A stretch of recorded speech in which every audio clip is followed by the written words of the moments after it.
this one, they did this the very first time around too. Like the first time around they moved into here. We're now in the throes of a surge, like across the rest of the country, of the unvaccinated.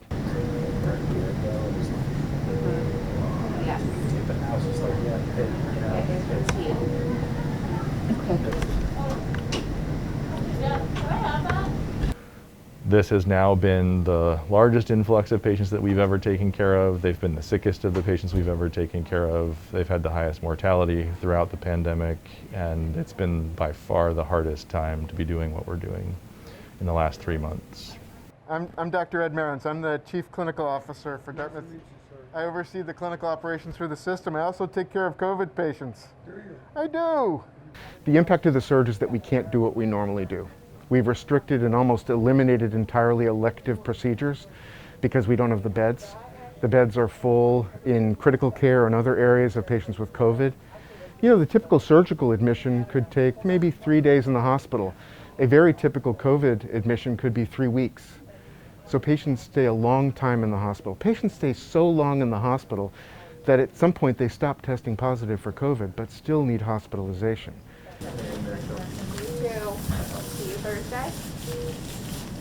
Yeah. Meeting on Thursday?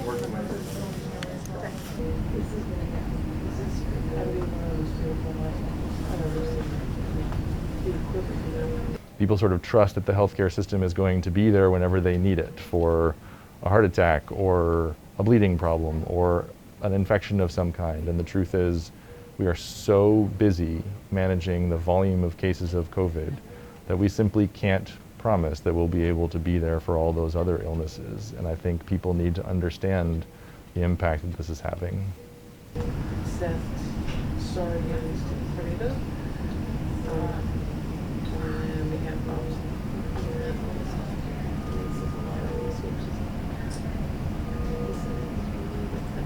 I think the hard part now is that we have a vaccine, we can prevent the severe disease, and we are now continually taking care of people who have not wanted to follow that advice and still require a high level of care. So there's a high degree of, frustration with that we always try to put aside and do our best for the patient, but it's hard.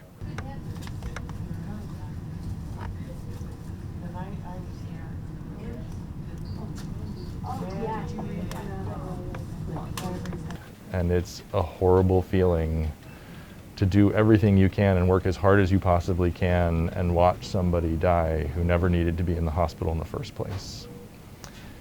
And to then have to do that over and over and over again, and to come to work every day taking care of people who could be home with their families, should be home with their families, is exhausting in ways that the other waves were not.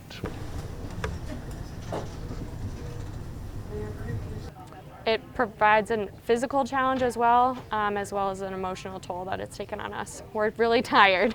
He's actually going to St. Beautiful as a nurse in February, so he is in it for a little. I am fortunate that my mom is an ICU nurse, so I'm able to talk to her and support each other, as well as my husband being an employee here.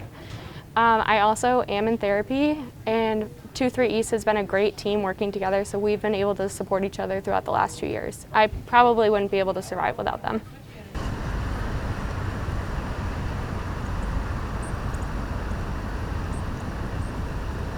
We're happy to take care of you, but it would be so much better for all of us if everyone was vaccinated and we could focus our attention on the people that really needed the care and did everything they could to prevent this illness.